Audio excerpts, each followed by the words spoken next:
예수 보고 예수와 함께 보는 히브리서, 우리가 지금 히브리서 계속 보고 있습니다. 그리고 이제 오늘은 이 히브리서 7장의 내용의 이제 마지막 부분인데, 여러분들이 이제 같이 읽어 보셔서 아시다시피 7장의 내용이 조금 어렵습니다. 그래서 이거 히브리서 쓰는 기자도 내가 지금 좀 어렵게 설명하는구나라는 것을 알아서 그랬는지 몰라도 8장 1절에 내가 7장에 뭘 얘기하고자 하냐라고 이제 설명을 합니다. 그래서 1절에 지금 우리가 하는 말의 요점은 하면서 이제 7장에 했던 말들을 정리해 주죠. 그게 뭡니까? 이러한 대제사장이 우리에게 있다. 여기서 이러한 대제사장은 누구를 의미합니까? 예수님이죠. 우리에겐 멜기세덱보다 높으신 참 대제사장 되신 예수님이 있다. 이제 이걸 이야기를 하는 겁니다. 히브리서를 읽게 되는 그 유대인 기독교인들은 예수 믿는 것 때문에 내가 전통과 뭐 또 가문과 사회에서 여러 가지 핍박을 받는 상황 속에서 이제 믿음이 흔들렸었잖아요. 그래서 이제 그들에게 쓰는 편지입니다. 우리에겐 참 대제사장 되신 예수님이 있다. 이제 이게 위로의 말이고 확신의 말로써 이제 준 겁니다. 오늘 우리가 읽었던 23절에서 24절에는 뭐라고 나와 있죠? 제사장 된 그들의 수요가 많은 것은 죽음으로 말미암아 항상 잊지 못함이로되 예수는 영원히 계심으로 그 제사장 직분도 갈리지 아니하느니라. 결국 뭘 얘기하냐? 영원하신 예수님입니다.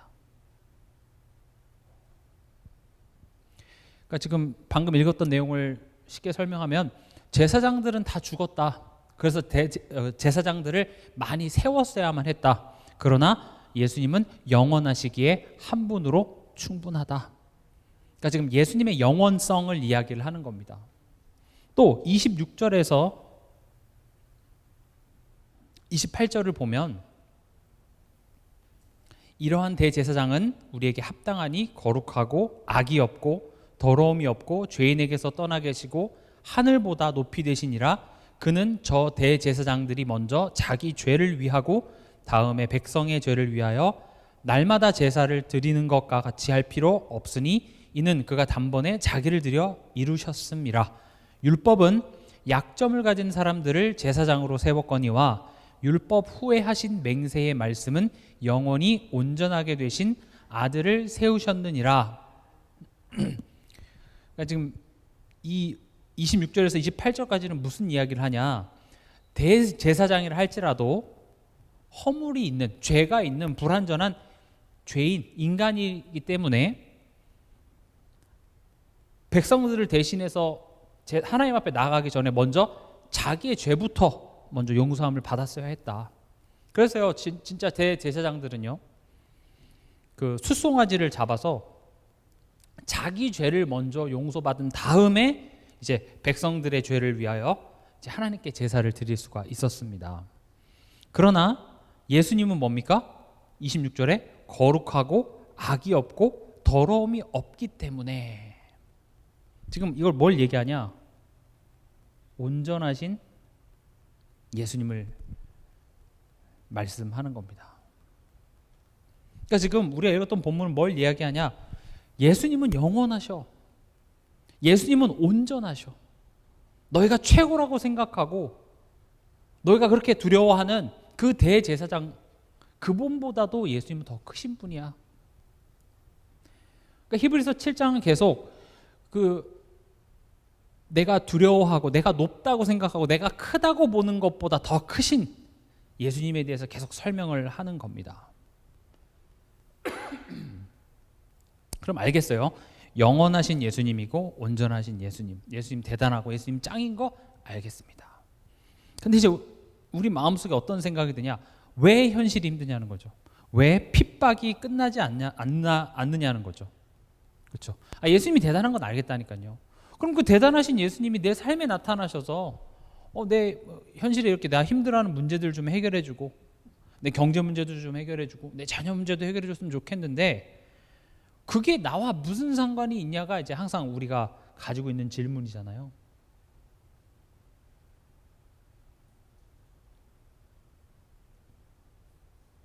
그러니까 여러분들이 이제 성경을 읽으시면서 이런 흐름을 가지고 질문하면서 읽을 때 이 성경이 굉장히 우리에게 주는 메시지가 큽니다. 이제 여기에 대한 대답을 이제 25절로 하는 겁니다. 오늘의 포인트는 이 25절입니다.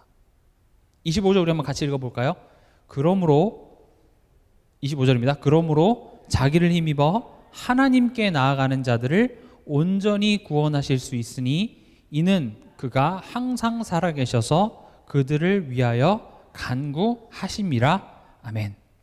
오늘은 조금 굉장히 기초적이지만 굉장히 좀 중요한 내용들을 이렇게 다루려고 하는데,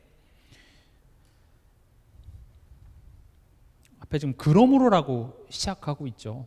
그러므로 지금 뭘 얘기했습니까? 예수님이 영원하시고 예수님이 온전하심으로 그분이 나와 무슨 상관이 있는지, 그분이 대단하신 것이 나에게 어떤 의미인지를 이제 설명할 거야 하면서 뒤에 나오는 게 뭡니까? 자기를 힘입어 하나님께 나아가는 자들을 온전히 구원하실 수 있으니.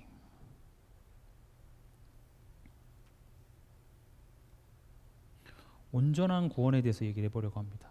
오늘 말씀의 제목도 온전한 구원을 이루심. 아니, 구원이면 구원이지 온전한 구원은 또 뭡니까?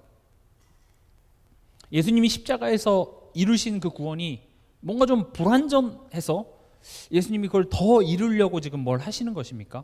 이제 이런 질문을 할 수가 있겠죠. 구원은 구원이지 온전한 구원은 또 무엇인지. 그리고 지금 여기 보면 온전히 구원하실 수 있다라는 것은 지금 이루어졌다는 겁니까? 안 이루어졌다는 겁니까? 이걸 이뤄가고 계신다라는 말로도 우리가 이해가 될 수 있잖아요. 그럼 만약에 여러분들이 성경을 여러분 자녀와 같이 읽으면서 이 온전히 구원을 이룬다는 게 무슨 말이야? 했을 때 여러분들 뭐라고 대답하시겠습니까? 잘못 쓴 거야? 이미 십자가에서 다 이루신 거야? 이렇게 얘기하시겠습니까? 그러니까 이게 되게 기독교 신앙에 있어서 굉장히 중요한 내용이고, 이런 부분들을 어떻게 우리가 딱 이렇게 정의를 내리고 기초를 쌓느냐에 따라서 우리의 신앙의 열매, 신앙의 색깔이 굉장히 많이 달라질 수 있는 겁니다. 온전한 구원, 구원은 작은 의미에서의 구원도 있고 큰 의미에서의 구원이 있습니다. 우리가 흔히 생각하는 작은 의미의 구원은 칭의를 얘기합니다. 예수님이 십자가에서 죽으심으로 말미암아 우리의 죄 문제를 해결하시고 하나님과 우리 사이에 막힌 담을 허사, 우리가 그 사실을 믿는 믿음으로 말미암아 지옥에 갈 우리가 천국에 갈 수 있게 됐고, 죄인이었던 우리가 하나님의 자녀로 된 것, 결국 이 칭의는 우리가 신분이 회복되는 거죠. 이것은 단번에 법적으로 아예 얻은 구원을 의미합니다. 그리고 큰 의미에서의 구원은 여기에 성화까지가 포함되어져 있는 겁니다. 우리의 수준과 실력이 채워져 가는 거죠. 이 성화라는 부분은 우리의 일평생을 통하여서 하나님께서 이뤄가는 구원. 그래서 우리가 흔히 말할 때 예수 믿고 구원받으세요라는 말은 이 부분만 강조된 경우가 많습니다. 그러나 지금 오늘 이 본문에서 이야기하는 것은 지금 이거 히브리서잖아요. 그렇죠? 히브리서는 지금 불신자들에게 보내는 복음 편지가 아니라 이미 구원받은 성도들에게 보내는 편지이기 때문에 너네 예수 믿고 구원받아라라는 이야기가 아니라 지금 이 큰 그림의 구원을 이야기를 하고 있는 겁니다. 그러니까 칭의라는 말은 뭡니까? 의롭다 칭해 주신 거예요. 의롭다 불러주신 겁니다. 예수 그리스도를 믿는 그 순간에 단번에 영원히, 영어로는 once and for all이라고 합니다. 한 번에, 그리고 영원히 취소되거나 번복되지 않습니다. 근데 우리가 그 예수의 보혈로 말미암아 얻은 그 구원은 우리의 본질이 깨끗해진 것이 아닙니다. 내 안에 그 더러운 죄성들이 싹 사라진 것이 아니라 예수님의 의의 옷이 덮여진 겁니다. 딱 뭐가 설명을 잘하냐? 창세기 3장 21절. 가죽옷을 지어 입히십니다. 인간이 깨끗해진 것이 아니라 인간의 그 수치를 이 양의 희생으로, 양의 죽음으로 말미암아 그 가죽옷으로 그것을 가려주듯이 예수 그리스도를 믿음으로 말미암아 우리가 구원받았다라는 것은 나의 어떤 노력, 행위, 다시 말하면 내가 의로워지고 내가 선해져서 내가 하나님을 온전히 믿는 믿음의 실력이 갖춰졌기 때문에 의인이라고 부른 것이 아니라 예수님이 날 위해 대신 죽으셨기 때문에 그 공로가 내게 전가가 된 겁니다. 그래서 내가 구원받은 것, 이 칭의에 구원받은 것은 우리가 할 수 있는 것이 단 하나도 없습니다. 100% 하나님의 전적인 은혜며, 그리고 그 구원을 하나님께서 우리에게 주셨다면 그것은 절대 그러니까 변질되거나 취소되지 않습니다. 이 부분은 우리가 너무나도 강한 확신을 가지고 있죠. 근데 하나님의 그 구원은 여기서 끝나는 것이 아니라 이젠 이 성화까지 가는 겁니다. 이 신분에 걸맞는 수준으로서 우리의 삶을 변화시켜 나갑니다. 그걸 최근에는 하나님의 나라를 가지고 제가 자꾸 설명을 드렸죠. 내 안에 하나님의 나라가 온전히 임하게 되는 겁니다. 이것은요, 한 번에 이루어지는 것이 아니라 우리가 구원받고, 즉 칭의함을 받고, 그리고 우리가 하나님 앞에 가는 그 순간까지 평생에 걸쳐서 점진적으로라는 말이 뭡니까? 조금씩 하나님께서 그렇게 변화시켜 나가신다는 겁니다. 그래서 나는 왜 이렇게 변화가 되지 않습니까? 라고 지금 내 모습을 보면서 실망하지 마시기 바랍니다. 우리의 일평생을 들어서 하나님께서는 변화시켜 나가신다는 겁니다. 그리고 이 두 가지의 큰 차이가 뭐냐? 이 칭의 같은 경우는요, 하나님의 일방적인 선언입니다. 너는 추악한 죄인이지만 예수님이 십자가에서 너를 대신하여 죽었기 때문에 너는 의인이다, 너는 내 자녀다 하면서 하나님의 일방적인 선언이 칭의지만, 이 성화 같은 경우는요, 성령 하나님의 도우심을 힘입어서 내가 하나님의 은혜에 반응하는 겁니다. 이해가 되십니까? 칭의는 하나님이 내게 선포하신 겁니다.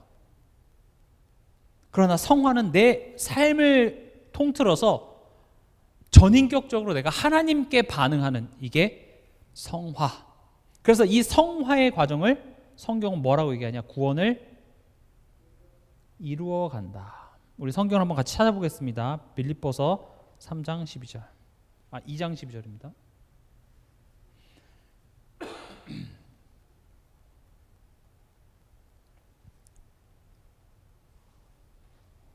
같이 읽겠습니다. 빌립보서 2장 12절. 그러므로 나의 사랑하는 자들아, 너희가 나 있을 때뿐 아니라 더욱 지금 나 없을 때에도 항상 복종하여 두렵고 떨림으로 너희 구원을 이루라. 그러니까 이 개념이 잡히지 않으면 구원 이미 이뤘고 십자가에서 다 끝났는데 뭘 또 구원을 이룹니까?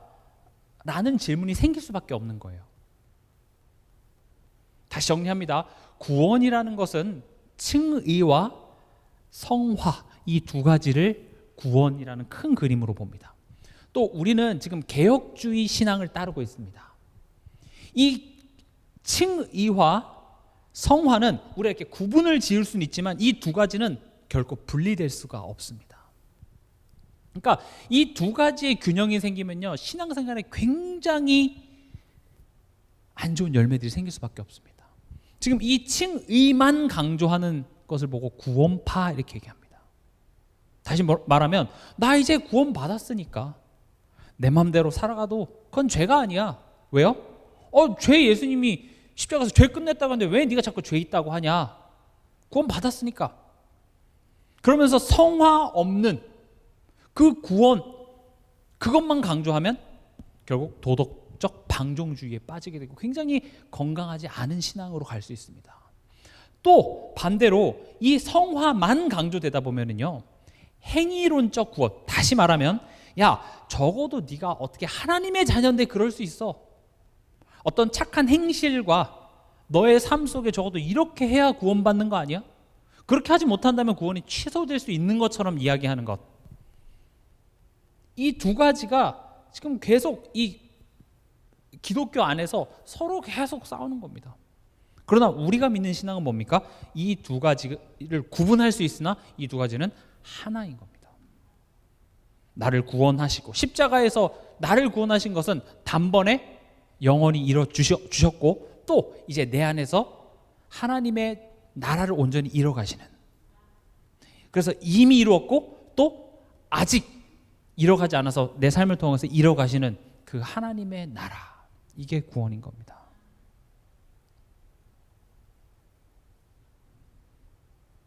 그럼 제가 아까 성화를 이야기하면서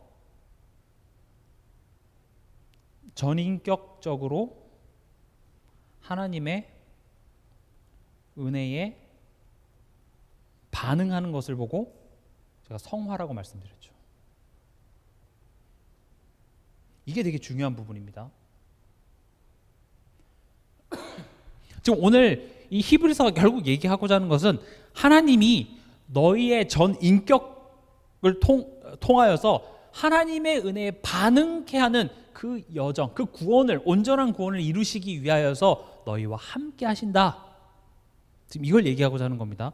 너에게 있는 그 고난과 어려움도 너희가 잘못해서 벌을 받는 차원이 아니라 온전한 구원을 이뤄내시기 위해서 하나님께서 허락하신 거니 두려워하지 말고 낙심하지 말고, 예수님이 하나님의 아들이시면서도 고난을 통해서 순종을 배우셨듯이, 예수님이 하나님이시면서도 십자가를 지셨듯이, 앞으로의 그 기쁨을 위하여 지금 당장의 고난을 참아내셨듯이 너희 또한도 그 하나님을 의지하여, 예수 그리스도를 의지하여 하나님께 나아가라. 그리고 예수님께서는 너의 삶을 통하여서 온전한 구원을 이뤄가신다. 지금 이걸 설명하는 것이고, 그 내용이 똑같이 우리에게도 지금 적용되는 겁니다. 그러니까 지금 우리가 고민하고 힘들어하는 것이 하나님이 살아계시지 않을까봐, 천국이 거짓말일까봐, 혹 내가 죽었는데 지옥 갈까봐 우린 고민하지 않아요. 두 가지예요. 제가 사역을 하면서 대부분 예수님이 살아계신 하나님이시고 뭐 하나님이 대단하신 건 알겠는데 왜 내 삶이 힘드냐, 요 부분이랑, 그래도 좀 믿음의 수준이 있는 분들은 내가 예수를 잘 믿어보고 싶은데 그럼 어떻게 하는 것이 예수를 잘 믿는 거냐, 대부분 이 두 가지 고민입니다. 나 딴엔 잘 믿는다고 하는데 이게 잘 믿는 거 맞습니까? 근데 결국 이겁니다. 전 인격적으로 하나님의 은혜에 반응한다. 그러면 지금 이게 분명히 한국말인데 무슨 말인지 잘 모를 수 있기 때문에 전 인격적이라는 게 무슨 말입니까? 전 인격. 우리의 지식, 머리로 아는 겁니다. 그리고 우리의 감정, 그리고 우리의 의지, 여기 또 우리 하는 선택까지가 들어가겠죠. 머리로만 아는 것이 다가 아니라, 또 감정으로만 느끼는 게 다가 아니라, 실제로 내 삶 속에 어떤 선택을 하고 내가 어떤 결정을 하는 이 모든 것, 이걸 우리는 삶이라고 부릅니다. 우리의 삶을 통하여서 하나님의 은혜에 반응하길 원합니다. 그럼 하나님의 은혜가 뭘까요? 하나님의 은혜가 뭐죠? 오늘도 나에게 하루를 주시고 태양을 주고 공기를 주고, 이것도 하나님의 은혜입니다. 하나님의 일반적인 은혜. 그러나 그 일반적인 은혜뿐만 아니라 제일 중요한 건 뭡니까? 예수 그리스도를 우리에게 주신 것이 하나님의 은혜인데, 그럼 예수 그리스도라는 것을 제가 최근에 지금 두 가지로 계속 설명하고 있죠. 우린 예수를 무엇으로 믿습니까? 예수를 뭐라고 믿죠? 내 인생의 구주로 믿는 겁니다. 그냥 예수 당신이 그리스도입니다라고, 예수님은 그리스도라고 불리는 걸 좋아하시나 보다, 그래서 예수는 그리스도, 예수가 그리스도, 예수만이 그리스도, 그렇게 얘기한다고 해서 하나님이 막 날 그리스도로 불러주네 좋아하시는 게 아니라, 예수를 그리스도로 믿는다라는 것은 예수님을 구주로 믿는다는 겁니다. 여기서 구는 뭡니까? 구원자, 그리고 내 인생의 주인으로서 믿는 겁니다. 이게 하나님이 우리에게 주신 은혜입니다. 그럼 보세요. 예수님을 구원자로 믿는 거에 불만 있으십니까? 없죠. 뭐 구원 잘하는데. 근데 포인트는 뭐냐? 나를 구원하셨대요. 나를. 무엇으로부터 구원했습니까? 경제 문제로부터? 인간관계 문제? 뭡니까? 죄로부터 구원했답니다. 그러면요,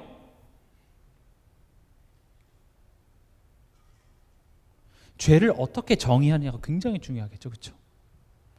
죄가 뭔지를 알아야 죄로부터 구원하신 그 예수 그리스도의 은혜를 내가 누릴 수 있는 거 아니겠어요? 그러니까 예수님이 대단하다, 예수님이 죄 문제를 해결하셨다 알겠는데, 그럼 죄가 뭐냐는 거예요. 만약에 살인하고, 그러니까 사법적인 죄만을 의지하면, 나는 그런 사법적인 죄를 짓지 않으면, 그래 예수님이 구원자인 건 알겠는데 그분은 나랑 상관없는 거 아니겠어요? 그렇죠? 예수님이 신호 위반한 죄를 구원해 준다 하면 신호 위반하지 않으면 나랑 상관없다니까요. 그래서 죄가 뭔지를 아는 게 중요해요. 조금 많은 내용들을 포함하면서 죄를 한번 설명해 보면, 죄라는 것은요, 이렇게 저는 설명하고 싶습니다. 하나님의 주권과 하나님의 말씀을 거부하고 하나님이 아닌 내가 내 삶의 주인 노릇하는 것, 하나님의 영광이 돼야 될 우리가 그 관역에서 벗어나서 내 마음대로 살아가는 이 상태를 보고 죄라고 얘기하는데, 일단 죄를 여러분 상태라고 생각하시면 좋습니다. 죄하면 어떤 법을 어긴 행동만을 생각하니까 어떤 특정한 행동만 안 하면 괜찮다 생각을 해요.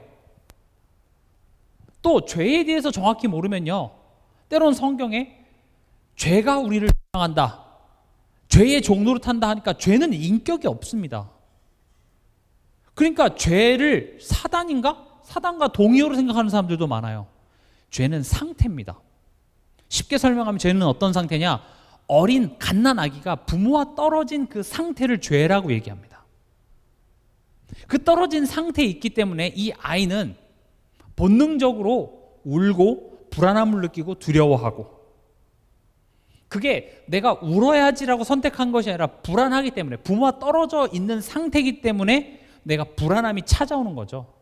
그렇죠? 내가 의지적으로 불안함을 선택하는 것이 아니라 부모와 떨어져 있기 때문에 불안이 찾아오는 것, 그걸 보고 죄가 주장한다 이렇게 얘기합니다. 또 부모가 떨어져 있기 때문에 그 불안함이 울게 만들고, 또 배가 고프기 때문에 이것저것 막 입에 집어넣음으로 말미암아 내 건강이 안 좋아지고, 그게 내 몸에 안 좋은 걸 알지도 못할 뿐더러 계속 안 좋은 선택을 할 수밖에 없죠. 우린 이걸 보고 자범죄 이렇게 부릅니다. 하나님과 떨어져 있는 그 상태 속에서 내가 이유를 모르고 그것을 해결하기 위해서 다른 것들, 다른 노력을 하는 그 모든 것들이 자범죄에 들어간다는 거죠. 죄는 뭐라고요? 상태입니다. 하나님의 말씀, 하나님의 주권을 거부하고 내가 주인된 상태. 히브리어는 이 관역을 벗어나다, 관역을 비껴나가다라는 의미로 죄가 해석됩니다. 결국 하나님의 그 목적, 하나님이 나를 애초에 창조하신 그 목적에서 빗나간 그 상태가 죄인데, 그럼 쉽게 말하면 하나님 떠난 상태인 거예요. 처음 들어보시는 거 아니죠? 처음 들어보는 거 아닌데도 지금 굉장히 처음 듣는 것처럼 제가 설명하고 있는데, 이게 왜 중요하냐? 우리가요, 지난 교단에서 뭐가 죄냐 했을 때 대부분 여러분들이 이렇게 말하면 아 맞아 그랬었던 것 같다라고 인정할 겁니다. 그리스도 모르는 게 죄다 이렇게 얘기 들었죠. 아닙니까? 그리스도 모르는 게 죄지 복음 모르는 게 죄야. 어떻습니까? 물론 틀린 말은 아닙니다. 그럼 그리스도를 아는 것은 죄가 아니잖아요. 그렇죠? 그럼 우리 그리스도 알아요 몰라요? 알아요. 그리스도는 뭡니까? 기름 부음 받은 자, 참 왕, 참 제사장, 참 앞에 참까지 붙여야 돼요. 그냥 왕 아닙니다. 흔한 왕 아니에요. 참 왕 중에 왕, 사단의 대가리를 짓밟고 응개버리고 막 이런 왕이고, 우리 죄 문제를 해결하신 제사장이며 하나님과의 만나는 길을 여신 선지자. 그걸 아는 것이, 그걸 모르는 게 죄라면, 그럼 그걸 알고 있기 때문에 나는 죄와 상관이 없어진 거네요. 난 그걸 알고 있기 때문에 무슨 행동을 해도 상관없네요. 무슨 말인지 이해되십니까? 죄를 어떻게 정의하느냐에 따라서 굉장히 왜냐면 그 위에 신앙을 쌓아가기 때문에 죄를 어떻게 이해하고 있느냐가 다입니다, 사실은. 아니, 내가 그리스도 알기 때문에 그리스도 모르는 게 죄지. 술 먹는 게 죄야? 다른 사람한테 피해 주는 게 죄야? 예수 그리스도 다 끝냈어. 왕, 제사장, 선지자 다 끝냈어. 그리스도 복음 알면 죄가 아니에요. 맞습니까? 여러분, 맞습니까? 뭔가 틀린 말을 하는 것은 아닌데 굉장히 한 부분만을 강조하니까 이게 굉장히 삶이 이상해져요. 보세요. 이렇게도 제가 쉽게 설명해 볼게요. 어떤 사람이 대한민국 여자 전 세계 그 통계를 봤는데 대한민국의 여성 자살률이 1위예요. 그래서 대한민국은 여자들이 살기 안 좋은 나라다라고 주장을 펼치는 거예요. 그럼 그럴 수도 있겠잖아요, 그렇죠? 통계적으로 여자들이 자살하는 그 퍼센티지가 다른 나라들보다 높으니까 대한민국은 여자들이 살기 안 좋은 나라인가 보다. 근데 통계를 가만히 보니까 남자도 높아요. 그냥 대한민국은 자살률이 높은 나라인 거예요. 무슨 말인지 드십니까? 자살률이 높은데 그 중에서 여자가 자살률이 높은 것만을 가지고 여자가 살기 안 좋은 나라가 대한민국이다? 똑같은 통계인데 그걸 어떻게 해석하느냐에 따라서 메시지가 굉장히 달라지잖아요. 그냥 대한민국은 자살률이 높은 나라인 겁니다. 남자, 여자, 그 성과 상관없이 그냥 자살률이 높은 나라예요. 근데 그 중에서 여성 자살률만 가지고 대한민국은 여자가 살기 안 좋은 나라다 이야기를 하면 다 하나씩 떼어보면 틀린 말은 아닌데 결론은 굉장히 이상하게 나오게 되죠. 그런 것처럼 우리가 죄를 어떻게 정의하느냐가 굉장히 중요합니다. 물론 그리스도를 아는 것이 중요합니다. 그런데 아는 게 전부가 아니에요. 보세요. 성경을 보면 귀신 들린 자는 예수님을 알아봤습니다. 근데 성경을 알고 율법에 정통한 바리새인들은 예수님을 못 알아봤습니다. 성경은 사단 되게 잘합니다. 그래서 예수님을 시험할 때도 사단은 성경을 가지고 예수님을 시험합니다. 여러분 또 무신론자, 유명한 똑똑한 그런 학자들 중에서 성경 우리보다 더 잘 아는 사람 많습니다. 철학 중에 하나로서 신학을 깊게 공부한 사람 우리보다 더 많습니다. 과연 많이 아는 것이 정말로 예수님을 안다고 얘기할 수 있을까요? 그래서 성경은 이야기하고 있습니다. 그 열매로 그 나무를 안다고 얘기하고 있어요.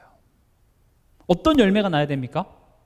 하나님을 더욱더 의지하고 하나님을 사랑하고 하나님의 말씀을 순종하는 그 열매가 나타나지 않는 삶은 그건 과연 예수님을 정말 안다고 얘기할 수 있을까요? 성경은 지금 그 메시지를 전달하고 있는 것입니다. 저는 그래서 자꾸 죄에 대해서 이야기를 하는 겁니다. 죄는 뭐냐? 하나님을 내가 하나님으로서 믿지 못하는 상태입니다. 근데 내가 하나님으로 믿지. 그렇죠? 나 예수님을 내 인생의 구세주로 믿습니다 하는데 성경이 얘기하는 겁니다. 염려, 걱정, 원망. 지금 단순히 그걸 율법을 어기냐 안 어기냐를 얘기하는 것이 아니라 너가 지금 걱정하는 것은 사실은 이 상황 때문에 걱정하는 것이 아니라 너가 나를 못 믿어서 그래. 그러니까 계속 그 율법을 통하여서 너 지금 죄 짓고 있어를 이야기를 하는 겁니다. 죄 문제 다 끝났어. 너 그리스도 알았으니까 이제 죄 아니야. 그렇게 가면 구원자 되신 예수님을 우리 삶 속에 우리가 인격적으로 반응할 수 없다니까요. 왜냐? 다 끝났잖아요. 나 예수 그리스도 알아요. 심지어 불신자한테 설명해서 그 사람 영접도 내가 시켰고. 근데 이게 큰 착각이라는 것. 그것을 지식으로 아는 게 포인트가 아니라 내가 죄인임이 깨달아지는 게 진짜 은혜입니다. 죄인임을 깨달아야 구원받는 게 아니라 구원받은 자만이 내가 죄인이었음을 깨닫게 됩니다.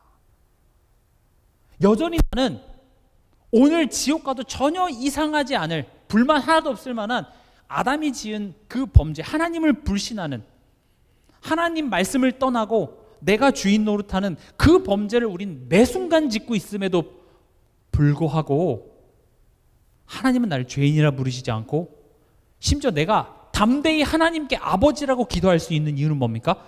예수님이 나의 구원자 되주셨기 때문에, 그분이 나를 대신해서 십자가에 못 박혀 피를 흘리셨기 때문에 그 공로로 말미암아 나는 오늘도 이렇게 죄를 많이 짓지만 하나님을 아빠, 아버지라 부를 수 있습니다. 그 사랑이 나를 바꾸는 겁니다. 이해가 되십니까? 죄를 이야기하는 것은 여러분들의 구원의 확신을 흔들라는 게 아닙니다. 그런 죄 얘기하면 야, 예수님이 십자가에서 다 끝냈는데 왜 자꾸 죄 얘기해? 이미 부활하셨고 승리하셨는데 뭘 또 자꾸 죄? 아니라니까요. 그러니까 이런 되게 별거 아닌 것 같은데 이런 다른 부분 때문에 우리는 교단을 옮길 수밖에 없었던 것입니다. 이게 별거 아니고 되게 맞는 말인데 그것을 어떻게 정의를 내서 하느냐에 따라서 우리의 신앙의 열매들이 굉장히 다르게 나타날 수 있기 때문에, 그리고 지금 제가 이것이 개혁주의, 존 칼빈, 이 종교 개혁했을 때 그 우리 신앙의 선배들이 회복하고자 했던 그 믿음의 본질의 내용이 바로 이것입니다. 죄는 뭐라고요? 하나님과의 관계가 단절된 것입니다. 그러면 우리가 구원 받았음에도 불구하고 오늘 하루 우린 죄를 지었습니까? 안 지었습니까? 지었습니다. 내가 죄인임을 깨달으셔야 됩니다. 율법으로 구원 받냐 못 받냐를 얘기하는 게 절대 아니죠. 구원 받았음에도 불구하고 죄밖에 짓지 못하는 나임을 깨달을 때 비로소 예수님이 구원자 되어주신 것이 내게 은혜로 깨달아지는 것이죠. 감사하구나. 이해가 되시죠? 저는 죄를 뭔가 타락하고 뭔가 이상한 짓 하는 게 죄라고 생각했었어요, 어렸을 때는. 그래서 목사님들이 강단에서 구원의 감사와 감격이 중요합니다라고 이야기는 하는데, 그리고 저도 그게 중요하다라는 걸 알고 있는데 저는 그렇게 눈물이 안 나더라고요. 저는 그렇게 감사하지가 않았어요. 왜냐하면 하나님 살아계시는 거 믿고 제가 딱히 이렇게 법을 어기거나 이상한 짓 안 했거든요. 담배 안 피고 저 뭐 마약, 본드 이런 거 안 했어요. 제가 뭐 범법행위를 진 것도 없고요.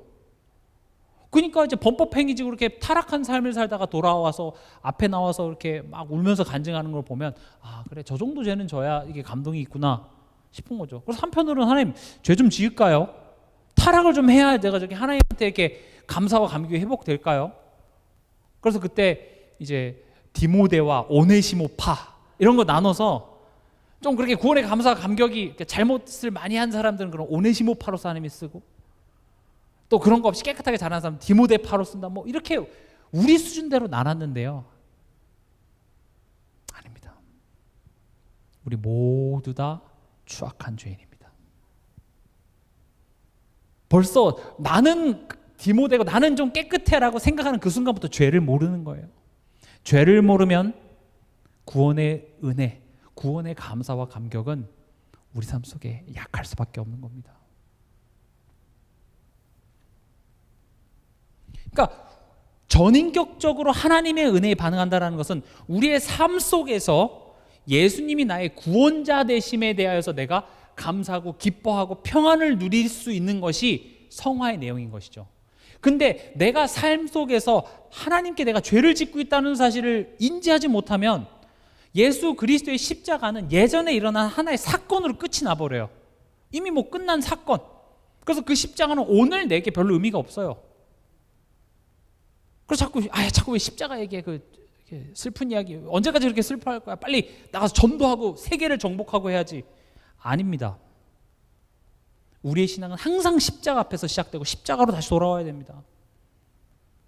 아브라함도 그 금은보와 바로한테 다 받고 와도 결국 어디로 섭니까? 제단 앞으로.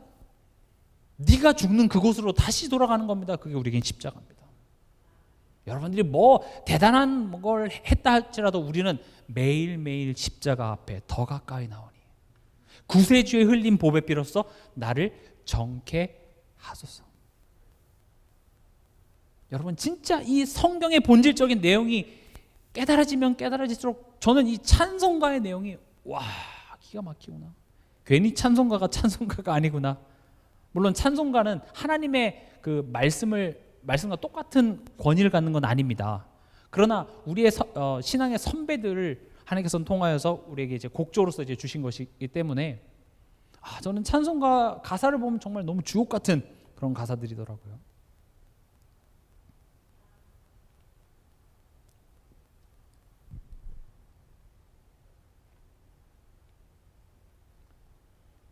그럼 무엇이 문제인지가 인지되어야 합니다.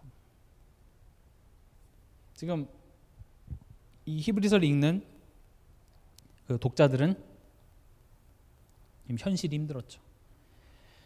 지금 삶 속에서 겪는 여러 가지 고통, 핍박 이런 것들이 문제라고 생각했습니다. 그러나 하나님께서는 그 앞에서 흔들리는 나의 믿음을 문제라고 보시는 겁니다.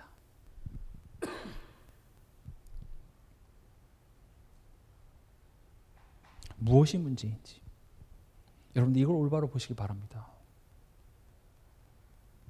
내가 여전히 죄를 짓고 있구나. 이걸 문제로 봐야 됩니다. 죄를 지으면 지옥 갈까 봐가 아니라 지을 필요 없는데, 우린 이미 하나님 나라의 왕자고 공주인데, 하나님이 살아계신 이 모든 것을 창조하신, 또 나를 위해서 자기 아들을 아낌없이 십자가에 못 박으신 그 하나님이 나의 아버지신데, 그것을 전혀 모르는 자같이 하고 있는 나의 실력 없음, 나의 연약한 믿음이 문제인 것이고, 그 연약한 믿음을 성령께서는 세워나가시기 위해서 나와 함께 하사 나의 삶을 지금 인도하고 계신다는 사실입니다.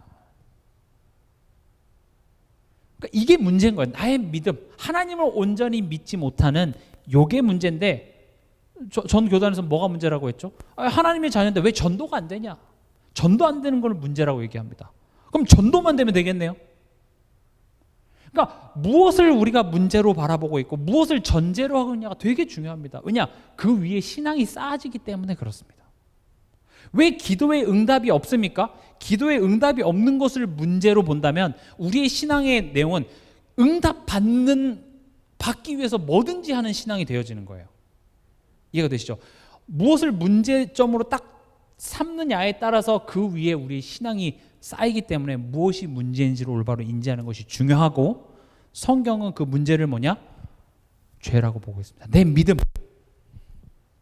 앞에서 지금 이 죄만 얘기했는데, 이 주인이라는 건 뭡니까? 하나님의 통치. 결국 우리의 믿음이 흔들리는 것은 이 두 가지를 모르기 때문에 그렇습니다. 하나님이 내 인생의 참 주인이시고 그분이 나의 구원자이심을 우리가 온전히 믿지 못해서. 안 믿습니까? 믿습니다만은 내가 현실적으로 삶 속에서 죄를 짓고 있고 삶 속에서 실제로 내가 주인 노릇하고 있다는 사실을 모르기 때문에 내가 지식으로 그분을 내 인생의 구원자고 주인으로 고백하는 것을 내가 믿고 있다고 착각해요. 그러나 내 현실은 어때요? 여전히 염려 걱정하는 죄를 짓고 있고, 또 실력도 없으면서 내가 내 삶을 내 거라고 생각하면서 그 삶을 살아가려고 하고 있잖아요. 아둥바둥하면서. 그런 것을 문제로 보지 않으면 예수님을 구원자이시자 내 인생의 주인으로서 내가 누릴 수가 없게 되는 겁니다. 그게 우리의 흔들리는 믿음입니다. 어떤 믿음이 흔들리는 거예요? 예수님이 구주 되시는 그 사실을 믿는 믿음. 그걸 보고 주는 그리스도시요 살아계신 하나님의 아들이십니다 라고 얘기하는 겁니다. 베드로 그 고백했죠. 그러나 그 고백이 불과 몇 절 뒤에 사단아 이렇게 얘기하잖아요. 고백 갖고 되는 게 아닙니다. 고백 중요하죠. 그러나 하나님께서는 우리의 전 인격적으로 그 은혜를 풍성히 알아서 거기에 반응하게 하시기를 원한다는 거죠. 그러니까 아브라함의 일생만 봐도 하나님 안 믿었겠습니까? 나름 아브라함 우리보다 훌륭합니다. 하나님이 갈대아우로 나오라고 하니까 나왔다니까요. 내가 믿고 있었던 그 편안한 그 모든 것들 다 내려놓고 어쨌든 나왔어요. 근데 나왔는데 현실이 어때요? 더 힘들어. 오죽했으면 아내를 누이라고 속였겠습니까? 그런데 이걸 지금 하나님의 관점으로 보면 그런 모든 고통과 그런 어려운 순간들이 결국은 하나님께서 흔들리는 나의 믿음을 드러나게 하시고 우리를 다시 십자가 앞으로, 제단 앞으로 이끄셔서 내가 너의 인생의 주인이야. 내가 너를 지명하여 불렀고 내가 너를 아브람이 아니라 아브라함으로 만들 거야. 그리고 만들어내시는 것을 보이시잖아요. 네가 너의 노력으로 아들을 낳는 것이 아니라 이 아들 내가 주는 거야. 내가 준 아들이야. 그게 뭡니까? 하나님이 내 인생의 주인이십니다. 그것을 머리로만 아는 것이 아니라 정말로 내가 그것을 믿고 있다라는 그것을 무엇으로 확인하십니까? 네가 사랑하는 독자 이삭을 바쳐라. 내 아들이면 바칠 수 있었겠습니까?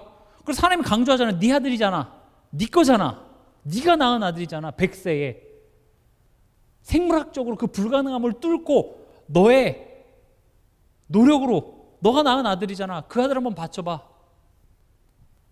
만약 내가 낳은 아들이라면 절대 못 바칩니다. 근데 어떻게 합니까? 바칩니다. 아브라함 일평생을 통하여서 하나님이 내 인생의 주인이심을 배운 겁니다. 그런 훈련들을 하나님께서 이 교회를 통해서 하십니다. 우리의 삶도 교회고요. 우리에게 주신 이 교회 공동체도 교회입니다. 그래서 여러분 교회 한번 보세요. 교회에 있는 그 모든 시스템이 결국 내 시간을 드리고 내 물질을 드리고 나의 에너지를 자꾸 드리라고 하잖아요. 교회에서 뭐 주는 거 있습니까? 없잖아요. 뭔가 드려야 돼요. 아마 내 거를 드린다 하면 절대 못 드립니다. 드려도 내가 하나님께 요만큼 드렸으니 하나님 내게 뭔가 보상으로서 더 주세요를 바라고 안 주시니까 이제 내가 할 만큼 하나님께 했고 나 그만하겠습니다. 이렇게 떨어져 나가는 사람들이 대부분일 거예요. 그러나 애초에 교회는 어떤 곳입니까? 하나님이 내 인생의 참 주인이심을 체험하고 배우는 곳이 교회입니다. 그래서 내 시간을 드려야 돼요. 여기서 내가 대리 통치자이고 내가 하나님이 세운 전문 경영인, 내 삶에 대한 전문 경영인이라는 것을 교회를 통해서 배우는 겁니다. 내가 이렇게도 해보고 저렇게도 해봤는데 결국 하나님이 하시는구나. 내가 내 자녀를, 내 아내를, 내 남편을, 내 경제를 내가 나름대로 해보려고 했는데 이거 안 되는 거구나. 내 방법이 틀려서가 아니라 내가 하는 방법이 무조건 맞을 수 있습니다만은 하나님 얘기하는 겁니다. 내가 너의 인생의 주인이야. 바울도 아시아로 가고자 힘썼습니다. 근데 하나님이 그 길을 막으십니다. 바울의 선택이 틀려서일까요? 바울은 그렇게 그냥 오늘 뭐 아시아로나 한번 가볼까 이런 사람이 아닙니다. 굉장히 철두철미하고 나름 모든 것을 기도하면서 준비했겠지만 하나님이 얘기하는 겁니다. 네 계획 아니야. 내가 너의 삶을 이끌어. 그래서 바울의 2차 전도 여행은요 1차 전도 여행과 굉장히 다릅니다. 2차 전도 여행은요 계속 핍박과 바울이 상상하지 못한 그런 사건들이 계속 일어나는데 그 사건 속에 하나님의 인도하심이 있었어요. 그걸 따라가게 됩니다. 그걸 확신하니까 바울과 실라가 그 귀신 들린 여종 고쳐준 것 때문에 주인들이 수익이 끊어져서 감옥에 갇혔을 때도 감사하며 찬양할 수 있었습니다. 왜냐? 하나님이 지금 가장 완벽하게 우리를 이끄신다는 그 확신 때문에. 여러분 무엇이 문제인지 올바로 인지하는 것이 중요합니다. 흔들리는 나의 믿음입니다. 예수님을 정말 내 인생의 구주로 믿지 못하고 있는 것이 문제인 겁니다.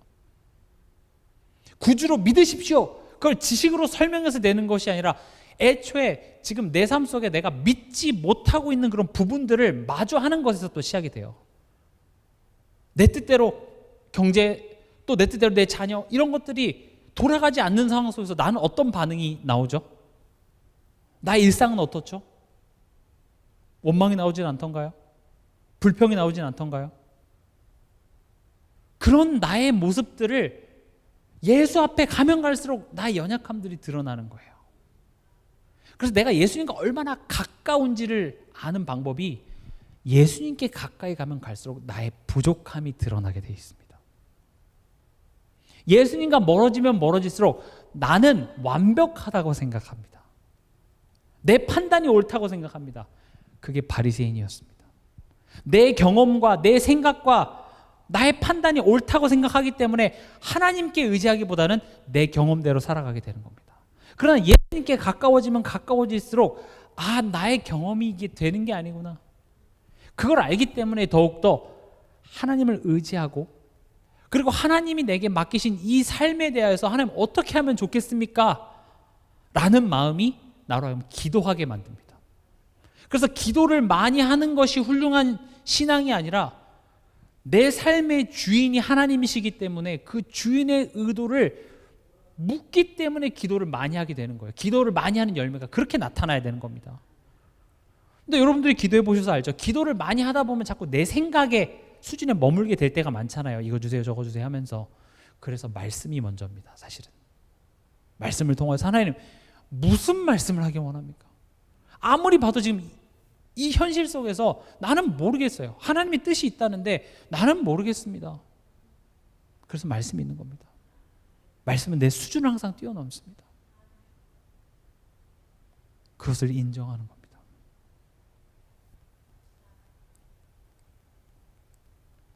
그래서 결국 이걸 얘기하는 겁니다. 지금 현재 어려움이 구원이 실패했다 이게 아니라 오히려 예수님께서 온전한 구원을 우리의 삶을 통하여 이뤄가고 계신다. 오늘 좀 이런 내용들이 여러분들에게 이해가 잘 되길 바랍니다. 25절을 다시 읽어보면요, 그러므로 자기를 힘입어, 여기서 자기는 예수 그리스도를 의미합니다. 예수 그리스도를 힘입어 하나님께 나아가는 자들을 온전히 구원하실 수 있으니 이는 그가 항상 살아계셔서 그들을 위하여 간구하심이라. 여러분, 하나님께 나아가는 자 되시기 바랍니다. 여기서 하나님께 나아간다라는 것은 우리가 앞서 설명드렸다시피 칭의가 아닌 성화로서 이해가 돼야 하는 겁니다. 이해가시죠? 제가 앞서 설명드렸죠? 지금 이거 불신자한테 쓰는 편지가 아니라 하나님 자녀가 된 자에게 쓰는 편지이기 때문에 하나님께 예수를 힘입어 하나님께 나아간다라는 것은 불신자이기 때문에 예수 믿어서 하나님 자녀 되라는 의도로 쓰는 것이 아니라 신자인데 하나님께 나아가라 라는 의미로 쓴 겁니다. 그러니까 우리가 생각했을 때는 구원 받았는데 그러면 이미 성령이 우리와 함께 계시는지 뭘 어딜 가 라고 생각하는 것이 틀렸다는 것이 뭡니까? 지금 성경 얘기하고 있잖아요. 하나님의 자녀인 너희가 예수를 힘입어서 하나님께 항상 나아가야 돼. 그래서 제가 좀 하나님께 나아간다라는 것을 앞서 제가 설명을 드린 겁니다. 내가 하나님께 가야 된다라는 것은 가면 좋은 일이 생길까 봐가 아니라 애초에 하나님 아니면 안 되는 나를 깨달아야 나는 하나님께 나아가게 된다라는 거예요. 이해가 되십니까? 하나님께 나아간다라는 것은요, 내가 목적을 가지고 거기에 대한 응답을 받기 위해서 하나님께 가라는 말이 아니라는 겁니다. 하나님 이거 문제 있는데 이 문제 해결하시기 위해서 내가 예수를 힘입어 하나님께 나아갑니다가 아니라 애초에 하나님이 이루시고자 하는 게 뭡니까? 네, 하나님의 나라를 이루시고자 해요. 그 하나님의 나라가 뭐예요? 앞서 설명드렸죠? 또 얘기합니다. 구원자 되시고 내 인생의 참 주인이 되신 그 예수 그리스도를 온전히 믿음, 그걸 전인격적으로 우리가 반응한다고 합니다. 삶입니다. 이게 굉장히 같은 말인데 다양한 단어로서 지금 표현됐을 뿐이지 결국 같은 내용을 의미하고 있습니다. 그러니까 구원자 되신 예수님을 우리가 온전히 믿기 위해서는 내가 죄인임을 깨달아야 되는 겁니다. 아, 내가 지금 죄를 짓고 있구나. 이거 지금 남편이 무조건 잘못했다가 아니라 이 남편의 잘못한 행동 속에서 내 속에서 하나님 믿지 못하는 반응이 나타나고 있네를 봐야 된다는 거예요. 하나님 내 자녀가 왜 저럽니까가 아니라 내 자녀가 저런 반응 앞에서 하나님이 내게 허락하신 내 자녀가 아니라 하나님이 내게 맡기신 영혼이라고 생각하지 못하고 내 자녀라고 생각해서 너는 이렇게 돼야 되고 저렇게 돼야 되고 하는 거짓 주인 노릇하고 있는 내가 발견되지 않는 한 우린 예수 그리스도를 온전히 믿는 게 아닙니다. 내 목적, 내가 기준을 정해놓고 하나님 이렇게 역사해 주세요. 하나님 무슨 일이든 할 수 있지 않습니까? 그걸 우린 믿음 좋다고 생각하는데 아니라고요. 그래서 예수 그리스도는 문제 해결을 하기 위해서 오시는 것이 아니라 나를 변화시키기 위해서 오셨어요. 굉장히 중요한 내용입니다. 이걸 이해하지 못하면 우리 신앙은 언제나 기복적인 신앙이 될 겁니다. 왜 안 됩니까? 왜 변화가 없습니까?에 좋은 일 있으면 기뻤다가 안 좋은 일 있으면 낙심되고, 이게 계속 반복이 되는 겁니다. 그러나 우리가 예수님을 힘입어 하나님께 나아간다라는 말은, 예수님께 가면 갈수록 내가 하나님께 죄를 짓고 있구나, 내가 노릇이라고 쓸게요.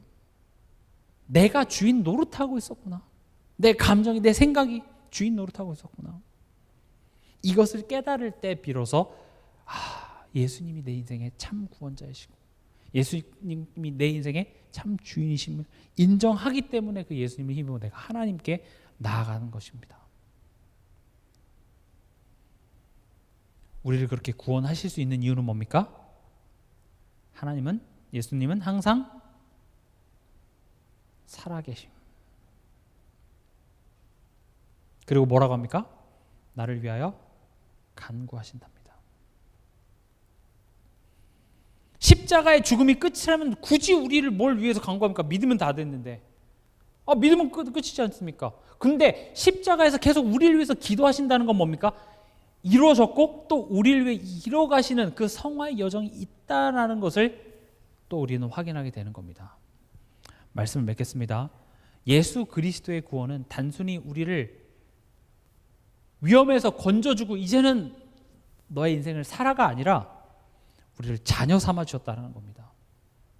자녀 삼는다는 건 무엇입니까? 나를 책임지시고 목적을 가지고 하나님께서는 무엇인가를 만들기 원하는 겁니다. 그게 성경에선 하나님의 영광 이렇게 얘기합니다. 모든 사람이 죄를 범하였음에 하나님의 영광에 이르지 못하더니, 그래서 죄 가운데서 우리를 건져주시고 자녀 삼아서 하나님의 영광이 되는, 하나님의 영광이 뭡니까? 하나님을 하나님으로 알아 우리가 그 하나님으로 평안하고 기뻐하고 감사하는 겁니다. 여러분들에게 뭔가 대단한 걸 요구하는 게 아닙니다. 우리를 향한 하나님의 뜻은 항상 기뻐하라, 쉬지 말고 기도하라, 범사에 감사하라. 우리는 뭔가 하나님께 대단한 것을 내서 하나님으로부터 평안을 받으려고 하지만 하나님은 얘기합니다. 너가 나를 알아서 평안했으면 좋겠다는 겁니다. 내가 하나님의 일을 해서 하나님이 내게 보상을 주는 그런 신앙 살지 마시기 바랍니다. 하나님이 우리한테 뭘 원하겠습니까? 하나님 능력이 부족하십니까?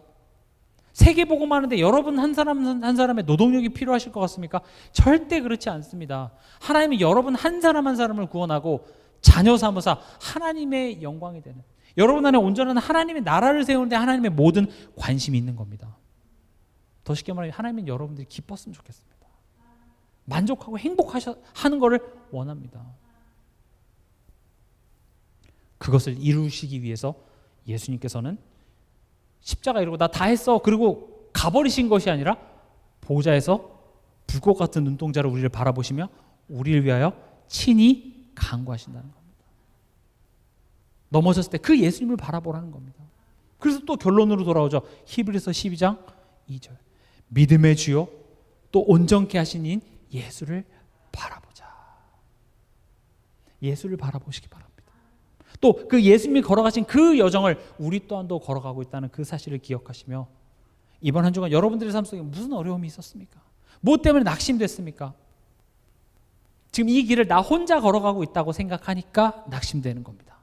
또는 내가 뭔가 부족해서 내가 벌을 받고 있다고 생각하니까 힘든 겁니다. 그러나 명심하시기 바랍니다.